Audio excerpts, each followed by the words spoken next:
Mtazamaji wa Kasako Media, karibu popote pale ulipo katika kipindi chetu cha The Box. Ni kipindi ambacho kinakujia kila siku ya Jumanne, Alhamisi pamoja na Ijumaa. Siku ya Jumanne tunazungumzia masuala ya sheria, lakini siku ya Alhamisi tunazungumzia masuala ya afya, lakini siku ya Ijumaa tunazungumzia masuala ya jamii, siasa pamoja na uchumi. Lakini siku ya leo tutazungumzia masuala ya jamii.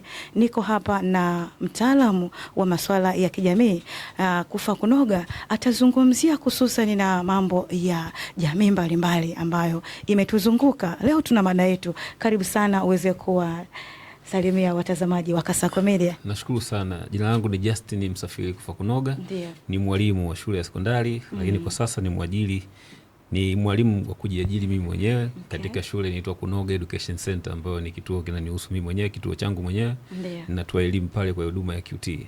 Sasa leo nimekuja kuzungumzia swala la kwa nini nini kinatukwamisha au kwa nini vijana au watu wanakwama katika mambo yao mbalimbali. Katika jamii ukipita kuna matatizo mengi wanakutana nayo. Sasa ukijiuliza ni kwa nini watu wengi wanashindwa kutimiza malengo au kwa nini watu wengi wanashindwa kufanikiwa katika mambo yao mbalimbali, unagundua kuna changamoto nyingi. Mimi kama mwalimu nakutana na wanafunzi, nakutana na wanakijiji, wanajamii kwa ujumla. Kila mmoja anazungumza changamoto zake. Lakini kwa sehemu kubwa nikaona inafaa zaidi tukizungumza hili swala ili kuweza kutoa elimu na pengine hii ingeweza kumsaidia mtu mmoja na mwingine kuweza kujikwamua katika vitu mbalimbali ambavyo ama anavijua au havijui. Kwa hiyo kwa ujumla nikisema kwamba tunazungumza hili swala, tunazungumza katika nyanja mbalimbali, si tu katika uchumi labda au katika nini, lakini katika masuala yote mbalimbali. Katika hoja nitakenda kuzungumza, wewe mwenyewe utajichunguza kwa nafasi yako kwamba nini kinanifanya mimi nikakwama katika mambo yangu mbalimbali. Inaweza kuwa katika elimu, katika biashara, katika maisha tu kwa ujumla. Vyote hivi vinaweza kukusaidia wewe kupata majibu leo. Sasa kwa kwanza kabisa, nini kinatukwamisha katika mambo yetu mbalimbali? Kitu cha kwanza huwa ni hofu yako wewe mwenyewe. Yaani ukiwa na hofu moyoni mwako, tayari huwezi kufanya jambo lolote. Kitendo cha kusita kwa jambo lolote lile unataka kulifanya, ukaanza sijui watanionaje. Tayari hapo ndio anguko lako linapoanzia. Hofu kwamba mimi nikifanya watanionaje, mimi sina uwezo, mimi sijawahi kufanya, nikifanya nitachekwa. Yote haya yanakufanya wewe uanze kukwama kwenye nafsi yako na katika utendaji pia. Na ndio maana ili uweze kufanikiwa lazima uanze kuikataa hiyo nafsi ndani yako mwenyewe. Maandiko yanasema ajionavyo mtu nafsini mwake ndivyo alivyo.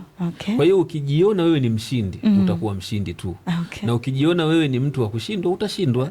Ukijiona ni wa kuheshimiwa, utaheshimiwa. Ukijiona wewe wa kudharaulika, utadharaulika. Kadiri unavyojichukulia ndivyo utakavyokuwa. Kwa hiyo cha kwanza ni hofu, wasiwasi. Haya mambo yote yanakufanya wewe uanze kuona huwezi kupiga hatua hata moja. Kwa sababu kwenye maisha tunakutana na mambo mengi sana. Nataka nianze biashara mwaka huu. Nataka nianze kusoma mwaka huu. Lakini ukianza, nikienda mimi kama mtu mzima kusoma, nitaonekanaje mbele ya wanafunzi wenzangu? Siwezi kusoma. Tayari ushaanguka hapo, kwa sababu huwezi kufikia lengo fulani. Kwa kuwa elimu unayoitaka lazima ulipe gharama za hiyo elimu. Gharama yenyewe ni kuamka kwenda shule, kusoma, kujitoa muhanga kwamba kwa namna yoyote nitakwenda. Ukiona ufanikiwi, jambo lako la kwanza linalokukwamisha ni hofu ulionayo ya kuamini siwezi kwa sababu sijawahi kufanya. Huko wenzangu wamefanya muda mrefu, mimi nitafanya, nitaonekanaje?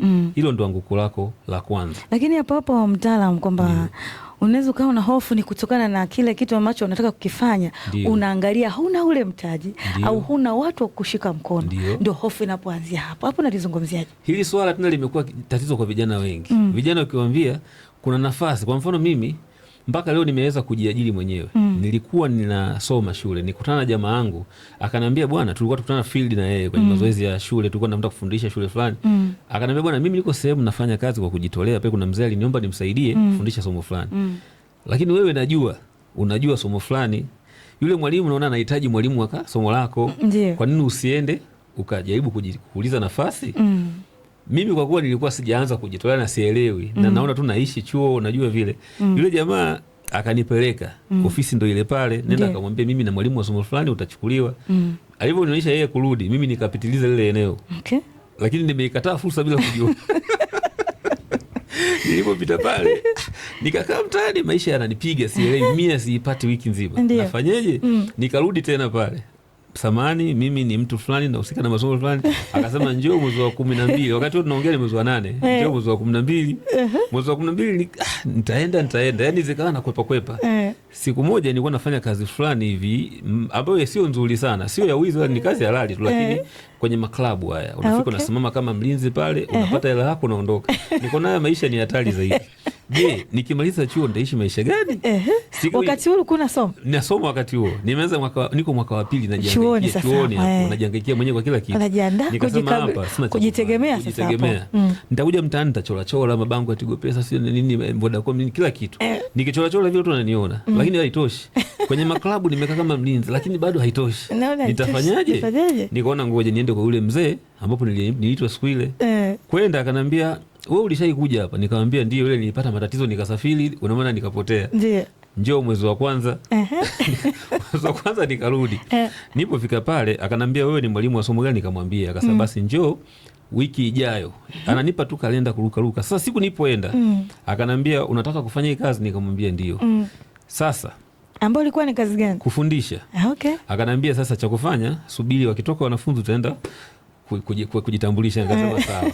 Siku nilipoanza kuingia mle ndani na kujitambulisha na kuanza kipindi, ndio siku nilipoanza kazi yangu rasmi. Okay. Hasa nilikaa pale kwa miaka karibu 12. Nikiwa nafanya kazi kama najitolea, lakini ni kama tunasaidiana. Baada ya miaka hiyo yote, watu wanakuambia sina mtaji, sina nini. Mimi sikuwa na mtaji wowote. Bali kwa sababu nilikuwa na ujuzi, nikaenda kujitolea kwanza kabla ya kulipwa. Kumbe ujuzi ndo mtaji wa kwanza. Kumbe kitendo cha kwenda kufundisha kwenye ile shule ukapata experience, ukaenda kufungua ofisi yako sasa. Na nimekaa miaka 10 na ngapi kwa huyo mzee. Nilipokuja kutoka ukaona una haja ya kuajiriwa tena. Nikaona kusema nikajiliwe tena kwa haya niliyoyaona, hapana. Nikawa nimejenga jina kwa muda mrefu mpaka sasa nikaweza kuwa na uwezo wa kusimamisha kituo changu mwenyewe. Na hapo nikawaajiri pia vijana wenzangu wengine ambao ndo wananisaidia. Sasa ile imetengeneza channel kubwa ya watu ambao mpaka leo nikipata wanafunzi ni kwa wale niliowafundisha. Wanapiga simu, bwana kuna mdogo wangu atakuja hapo, kwa sababu wanafahamu nilikuwa na uwezo kiasi gani. Sasa hicho kitu ndicho kinachoenda kuleta matokeo baadaye. Ujuzi wa kwanza ni ndo mtaji wako wa kwanza. Kama unaona huna pesa, basi una ujuzi gani? Kwa sababu wanasema usitafute pesa. Pesa itakujia kama una ujuzi. Yenyewe inafuata njia. Kwa hiyo pesa inategwa.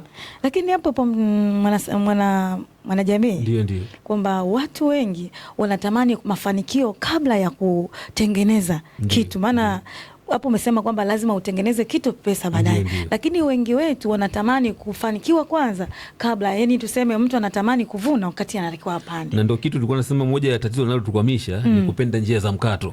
Hilo ndio tatizo lingine tena. Kwa maana njia za mkato siku zote zitakukwamisha tu. Kwa sababu unapenda matokeo ya haraka kabla ya kuwa na subira ya kupanda. Wachina wana mti mmoja unaitwa kama mianzi, wanaita bamboo trees, ambapo kule kwetu sisi wanaita mianzi. Ule mti wanakwambia ukiupanda kwenye ardhi unahitaji uangalizi na matunzo kwa muda wa miaka 12. Lakini kule kwetu tunaiangalia hivi. Tunaiangalia lakini sisi tunaona yako ile inaota tu, ndio pombe za kienyeji. Lakini kule ule mti ukipandwa miaka 12, miaka 12 na shamba liwe safi, linamwagiliwa na mbolea. Baada ya miaka 12 ndipo mmea unaanza kuchomoza. Ukishachomoza sasa, ndani ya wiki 3 ule mti unakuwa ni mrefu kwa mita nyingi sana. Na baadaye ndipo wanatengeneza vikombe, wanatengeneza vitu vya thamani kupitia hiyo miti. Kumbe ile miti tunaoizarau ile, kumbe wenyewe tunatumia kwa namna tofauti. Na hata kwenye tamthilia zao nyingi ukiona wanatumia kama viti na vitu vingine mbalimbali. Bila subira ya miaka 12 wasingeweza kufanya hicho kitu. Kwa hiyo tunahitaji subira katika mambo yote unayoyafanya. Bila subira hakuna jambo litatokea. Kwa sababu unataka mafanikio kweli, lakini kuna mchakato. Huo mchakato ndo watu hawautaki. Ndio maana nikasema kuna kulipa gharama, kujitoa, kuteseka, kuto kukata tamaa, kuanguka, kuinuka. Unatakiwa ufute vumbi, uendelee na safari mpaka upate unachokihitaji. Kwa hiyo bila kufanya hivyo hauwezi. mimi nimesoma, nimekwama mara kibao shuleni, lakini lengo langu lilikuwa nitaka nimalize chuo kikuu na niwe na elimu fulani, na nilipambana kweli kweli licha ya kukwama, lakini mwisho wa siku Mungu akaniwezesha nikaweza kuwa hivi, na ndio maana leo nikiwaambia wanafunzi mimi nimeshafeli, wanaelewa, na ninaelewa wanafeli wapi, na niwezaje kuwatoa hapo, inakuwa ni rahisi, na atakaye nifuata lazima afanikiwe. Okay. Kwa hiyo na ndio maana nikajiona kabisa, nafsi yangu inaniambia lazima uwafundishe watu ni namna gani wanaweza kurudisha matumaini yao waliyopoteza. Okay. Kwa kuwa hawajui baadhi ya vitu ambavyo mimi aidha nimevipitia au mtu mwingine kavipitia. Hatuwezi kufanana changamoto, lakini the way unavyojifunza zile njia ndio zinakusaidia kukutoa sehemu moja kukupeleka sehemu nyingine. Okay. Kwa hiyo kama jambo la pili nimesema ni kupenda njia za mkato. Okay. Jambo la tatu ni kutokuwa na utayari wa kujitoa muhanga. Hii inaongozwa na maono. Una maono gani katika maisha yako? Ndio maana juzi hapa nilikuwa nimejaribu kuandika mtandaoni nikasema hivi, akitokea malaika mtoa roho anakujia anakuambia nipe sababu moja ni kuache uendelee kuishi na vinginevyo tunaondoka sasa hivi, utampa sababu gani? Nilipata majibu mengi sana. Moja akasema nitamwambia nataka nimlee mama yangu na niwasaidie wadogo zangu. Nilicheka nikamwambia inawezekana, lakini maana yangu ilikuwa unajua sababu ya wewe kuishi? Kama hujui sababu ya wewe kuishi, maana yake wewe unapoteza muda. Ni sahihi. Sasa kuto kujua sio kosa lako. Kuna njia za kutafuta, nawezaje kujua kusudi langu? Okay. Na hicho kitu ambacho utaweza kukitoa kwa watu na watu wakanufaika nacho ambacho kinampendeza Mwenyezi Mungu au kwenye maadili, tayari Mungu atakurudishia wewe mafanikio. Ndiyo. Kwa hiyo ujuzi ulionao ukiutoa kwa watu, watu wataugaramia, tayari hapo utakuwa umepata kitu cha kufanya. Okay. Sasa kujaribu ndo watu hawataki. Kwa hiyo kujitoa muhanga maana yake unatakiwa uwe na maono, mimi naishi kwa sababu zipi? Kwa mfano ukiniuliza mimi ni mwelimisha jamii. Ndiyo. Kwa namna mbalimbali. Naweza kuwa ni mwalimu lakini natoa elimu kwa vijana kuhusu maisha na kuhusu taaluma. Okay. Na nikija mtaani pia nitawafundisha watu haifai kuwa na kauli chafu. Ndiyo. Haifai kuwa na uvaaji mbovu. Haifai kuwa na matendo ya ovyo mtaani. Haipendezi, haimpendezi Mwenyezi Mungu. Haya yote nitakufundisha kwa ajili ya kukuandaa. Na vijana wengi tunapotea sehemu ndogo. Mavazi, kauli. Hizi ndo sehemu ambazo ni kuu sana zinamfanya mtu aonekane ni namna gani. Vijana. Kwa hiyo akikuona tu hivi anajua huyu kijana ajitambui. Okay. Kwa kauli tu mdomoni. Neno kwanza la pili tusi, la pili la tatu tusi, tayari hii inakuharibia sifa kama kijana. Sasa nikiona hiki kitu naona kuna haja ya kukirekebisha. Unapojitoa muhanga kwenye jambo lolote, uwe tayari kujua kwamba napoanza hili jambo kwanza kuna kushindwa kabla ya mafanikio. Nikishajua kuna kushindwa, ya pili natakiwa nijaribu tena mpaka nitakapofanikisha. Ukishafanikiwa sasa kwenye hilo jambo, ndipo unaweza kutoa ushuhuda kwa wengine. Ni wachache. Ili wengine wanaona kwamba kumbe inawezekana. Sasa kama mtu akisha kuona kama mfano, ni rahisi sana yeye kuamini na kukufuatilia, na mwisho wa siku naye akapata mafanikio. Okay. Lakini yote yanabebwa na nini? Maono. Unaona nini? Na ndio maana nidhamu ya kuamka asubuhi sio kila mtu anaiweza. Ndiyo. Ila wenye maono wanaweza kwa sababu wanajua kwa nini naamka. Ila ukimwambia mtu amka asubuhi wakati unaona niamke kufanya nini? Hawezi kuamka. Lakini kama una maono, nataka nitengeneze kitu fulani, nataka nifikie lengo fulani, kuamka itakuwa ni burudani kwako. Okay. Sasa njia ukitaka kujifunza hii nidhamu ni kujaribu vitu vichache. Kwanza unaweza kutumia kanuni ya dakika 3 ambayo unakwambia hesabu 1 mpaka sekunde ya 3. Yaani sekunde anza 3, 2, 1. Ukishatega ile alamu imelia tu, usianze kujifikiria. Okay. Chukua hatua mara moja. Yaani sekunde 3, 2 ikifika 1, amka. Yaani take action. Hapo unanyanyuka sasa, naenda kutimiza jambo langu. Mshukuru Mwenyezi Mungu, baada ya hapo nenda kawajibike. Hatua ya pili, unaweza ukajaribu kuona kwamba jambo ukiona unataka kuona alamu inanishinda. Weka mbali na unapolala. Okay. Weka sauti ya juu, iweke simu kule, ikilia, tundo cha kuamka kwenda kuizima. Ukishatoka tu kitandani kwenda kuizima na nikera, tayari huo muda usuli kitandani. Lakini hapo nataka uthubutu, ndio nidhamu yenyewe. Okay. Ukishaweza kufanya hilo pia, jitahidi kama kuna joto sana, vaa nguo nzito.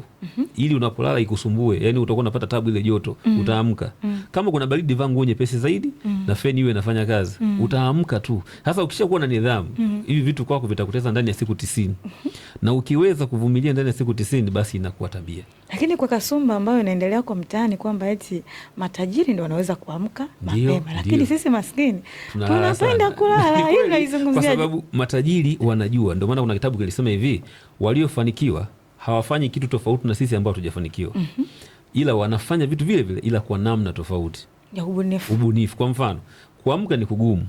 hasa saa 10-11, lakini anayejua anataka kufanya nini, jamii inanitegemea na nihitaji, lazima aamke, kwa sababu anatafuta mafanikio. Wakati sisi tusiopenda mafanikio, unaona ndio muda wa kuvuta shuka. Ndiyo. Lakini anayethubutu kuchukua hatua ule muda ndio atakaye kuwa tofauti na wengine. Sasa ni swala la maamuzi. Badilisha fikra, badilisha maisha yako. Kupanga ni kuchagua. Kwa unachokichukua ndicho kitakacho kutokea. Kwa hiyo waliofanikiwa naamua, ninaamka hata kama sitaki, kwa sababu jamii inanihitaji huduma yangu nikaitoe vizuri. Wanaamka, wanaenda kazini, na sisi wengine tunakuja kuuziwa maarifa hayo. Tayari hiyo ni kwa sababu alithubutu na ana maono. Kwa hiyo maono ndio kitu cha kwanza kitakupa nidhamu. Nidhamu ya utekelezaji wa hayo maono yako. Sasa ukiona una nidhamu na una maono, maana yake vitu vingine vitajiendesha vyenyewe, kwa sababu unajua nini unataka. Ila ukimwambia mtu fanya hivi, kama hajui anasoma kwa nini, anahangaika kwa nini, hawezi kuona mafanikio, ndio anateseka tu. Lakini hapo wengi wanasema kwamba kwa nini tunashindwa kufanikiwa, kwamba hatutaki kujitesa. Hilo unalizungumziaje? Kujitesa ni moja ya tatizo, ndio maana wanasema watu wengi wanaofanya kazi hasa ni Waafrika, niseme watu wengi duniani, watu wengi wanafanya kazi ambazo hawazipendi. Kwa sababu hata anavyoamka nasonya, anaona tu ninaamka si kufanya nini basi tu. Lakini anayependa kazi yake lazima atafanikiwa. Ndio maana nasema hivi, kama upendi unachofanya, fanya unachopenda. Ili mradi kiwe kizuri, kuletee matokeo. Kama upendi unachofanya, fanya. Lakini hapo kuna wazazi anakuambia, mwanangu sisomee walimu, nenda kasomee udaktari. Na hiyo ndio tatizo tena, nitakuja kuambia wazazi kwamba wahakikishe hawamlazimishi mtoto kuwa mtu fulani. Kwa sababu mtoto sio mzazi. Na mzazi anaweza kawa na maono yake sahihi. Anachotakiwa kukifanya kwa mtoto wake ni kumpa miongozo.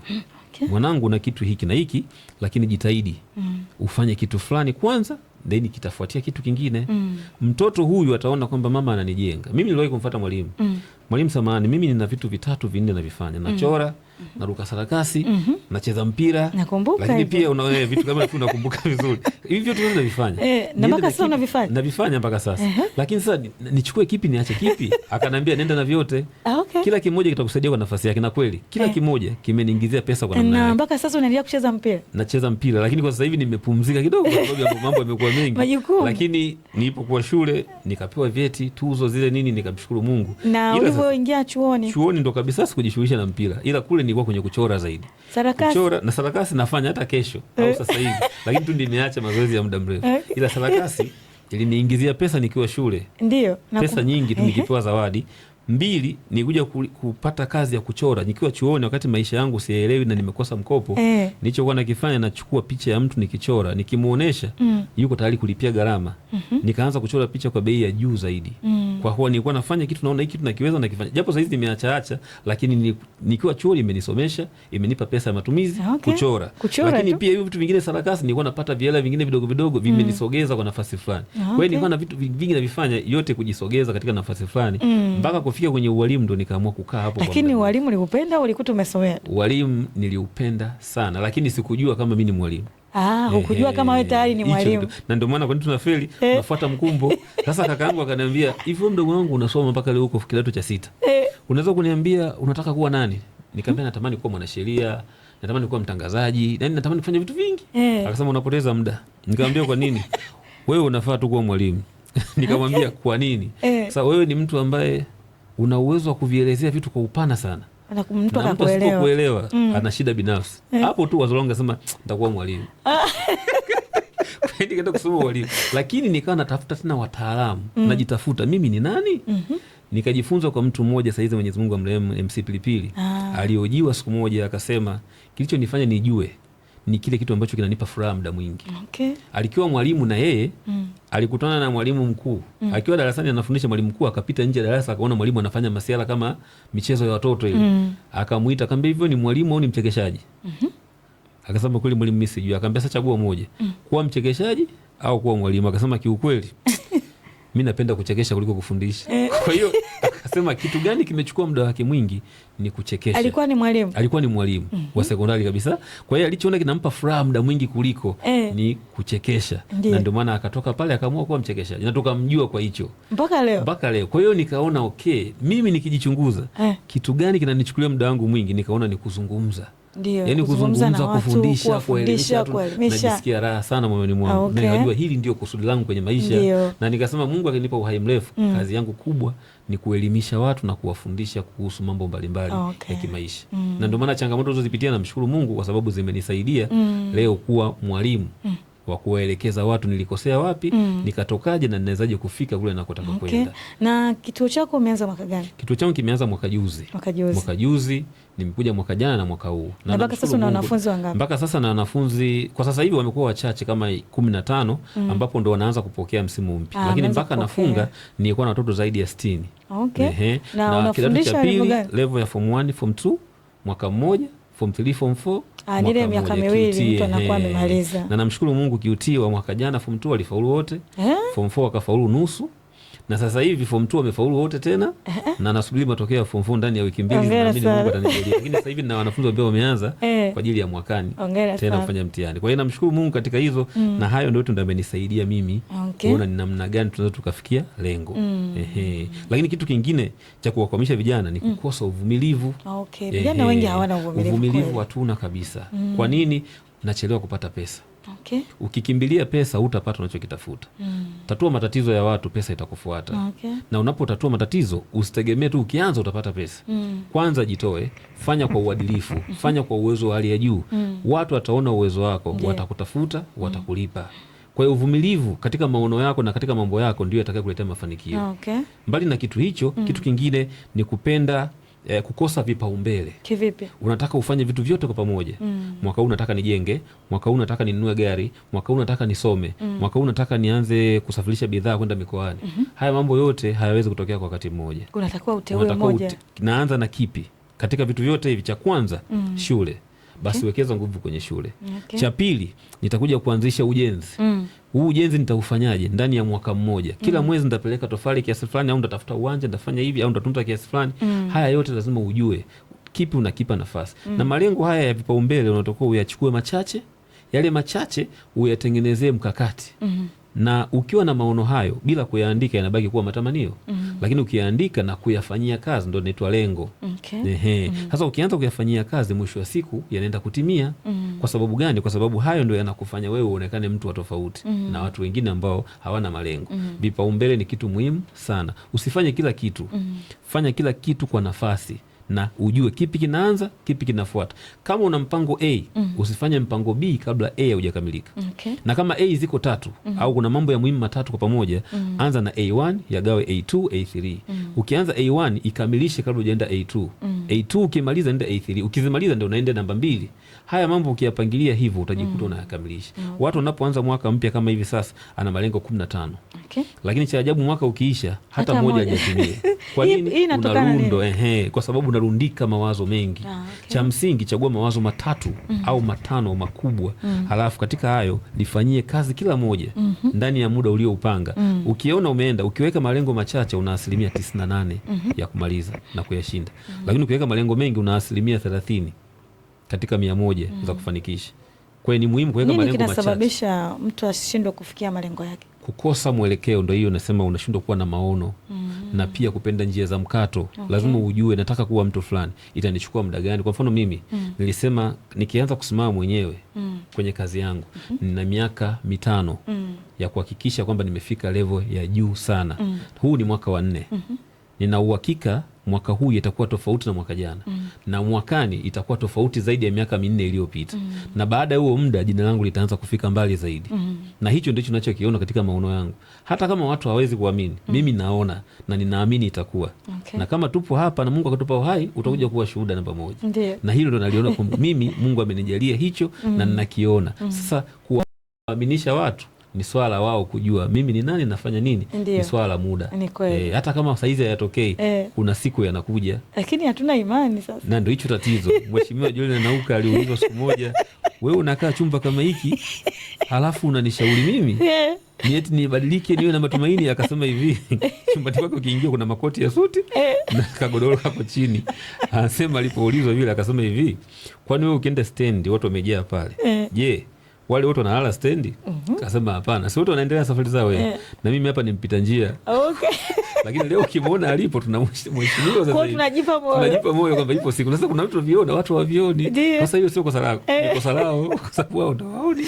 Hiyo ndio mambo ambayo tunataka tuyajue. Lakini kwa kumalizia, mambo mengine ya msingi ya kuzingatia ni kukosa malengo.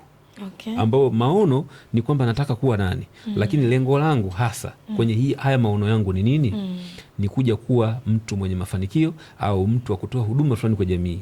Yale malengo ndio yatakayo kusaidia kupangilia mipango yako vizuri na kuelekeza nguvu huko. Sio unaweka nguvu kwenye kila kitu, mwisho wa siku utapoteza kila kitu. Kitu kingine ni kukosa maandalizi. Kukosa kujiandaa inakufanya ukose kujiamini. Kwa hiyo unapojiandaa vizuri hata kwenye mtihani, kuna wale wanafunzi ambapo wanasoma baada ya dakika 10 tu kuingia kwenye chumba cha mtihani. Anafunika siku ya mnada, anafunua kila peji, mwisho wa siku anachanganyikiwa. Kumbe aliyejiandaa mapema anacheka tu, kwa shida ni nini? Kwa hiyo tumezoea kufanya vitu kwa kukurupuka au kwa kuharakisha. Hili linatuletea tatizo. Kitu kingine ni kushindwa kugundua fursa.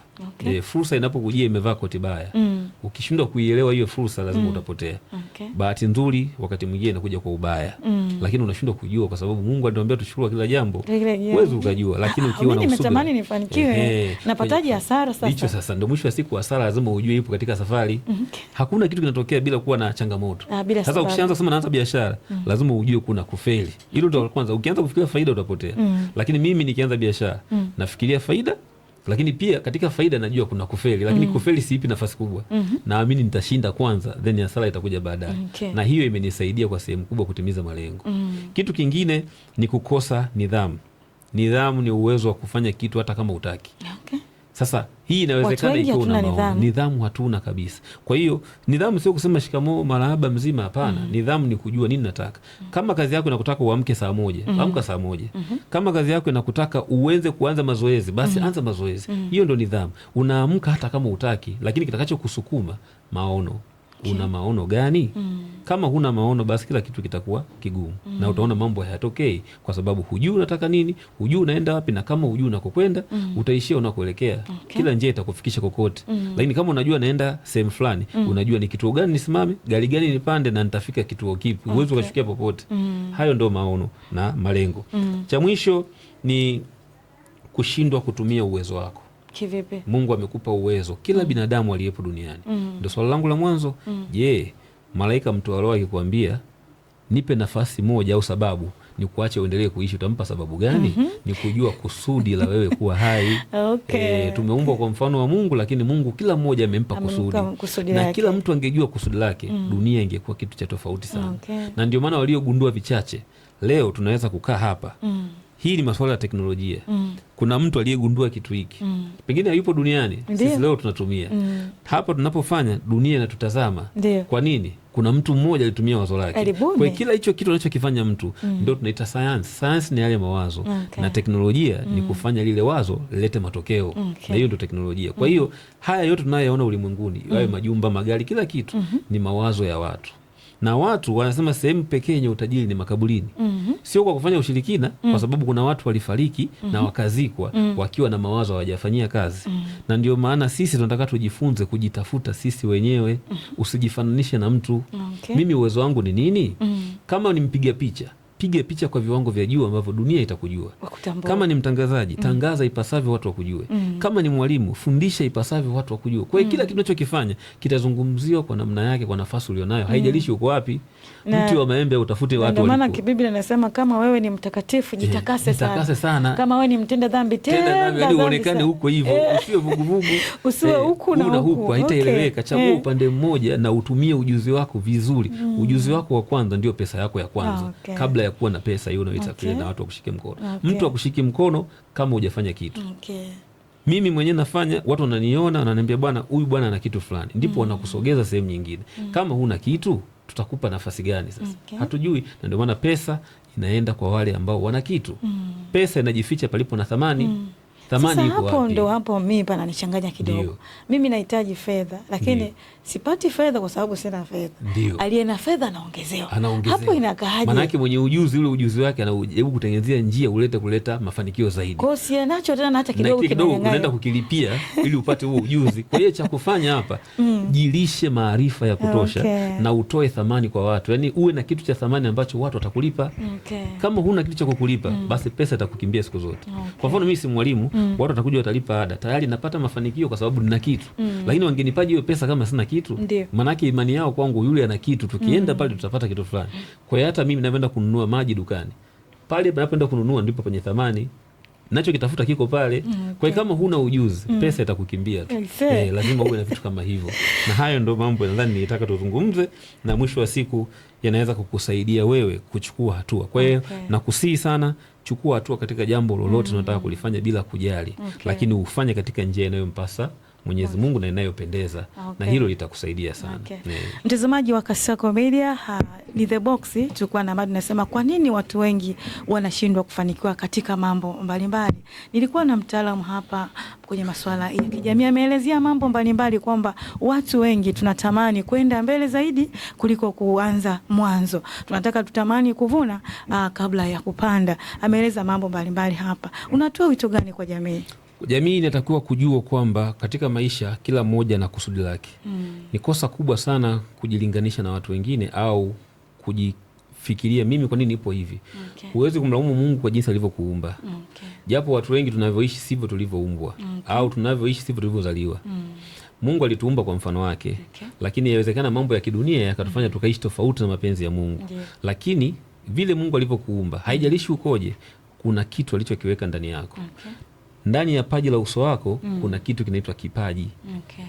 Mbegu ya embe haiko mbele ya lile embe kwa sababu koko lile limechongoka, ila iko ndani. Maana yake mbegu ikipandwa chini ikaota, inakufa kwanza ndipo inaota nyingine. Na wewe maana yake ukirudi kujitafakari, Mungu, nipo duniani kwa sababu zipi? Utajuaje kwamba nipo kwa sababu fulani? Basi nachokusii, kwanza mrudie Mwenyezi Mungu. Hilo ndio njia ya kwanza kabisa. Ukimrudia Mwenyezi Mungu, Mwenyezi Mungu ataanza kukuonesha watu sahihi kwenye maisha yako. Ataanza kubadilisha namna yako ya kufikiri. Ataanza kubadilisha namna unavyoyaona mambo. Na mwisho wa siku atakupa njia. Sasa ukisema hivi ni lugha moja ngumu kidogo, kwamba sasa mimi Mungu atanionyeshaje? Kwa mfano nikisema hivi, jichunguze. Ni kitu gani kinakuchukulia muda wako mwingi? Na ni kitu gani ambacho unakipenda kukifanya cha kuhudumia watu au kutatua tatizo fulani katika jamii? Hiyo ndio itakuwa safari yako ya kwanza ya kugundua hili ndio wazo langu la biashara au la safari ya kutoa changamoto yangu ya umaskini. Ukishayajua hayo, jitafute wewe, jilishe maarifa, ongeza ujuzi. Hata utenge mwaka huu mmoja najifunza kwanza. Then mwakani naanza kufanyia kazi wazo langu. Pesa itaanza kukufuata mpaka utachukia, unachoka. Kwa sababu pesa itakuja bila kikomo. Changamoto zitatue na uone nikitatua kwa njia hii na watu wakanufaika, basi na wewe utanufaika pia. Huo ndio wito wangu kwa jamii. Kwa anayehitaji kunitafuta zaidi, atanifuatia kwenye mitandao ya kijamii kwa kuandika jina la Justin Kufa Kunoga. Atanikuta, niko pale. Namba yangu ya simu ni 0784 59 74 79, 0784 59 74 79. Nashukuru sana. Haya, mtazamaji wa Kasako Media, na hii ndio tamati ya kipindi chetu cha The Box. Tulikuwa na mada inasema kwa nini watu wengi wanashindwa kufanikiwa katika mambo mbalimbali. Nilikuwa na mtaalamu hapa wa mambo ya jamii, ameelezea mambo mbalimbali, Justin Kufa Kunoga, na ameweza kutoa mawasiliano ya simu. Kama utakuwa na changamoto yoyote, aidha ushauri wa kibiashara na mambo mbalimbali, unaweza kuwasiliana naye, atakusaidia kwa sababu yeye ni mtaalamu wa masuala haya. Ulikuwa nami Adela Thomas, mpaka wakati mwingine.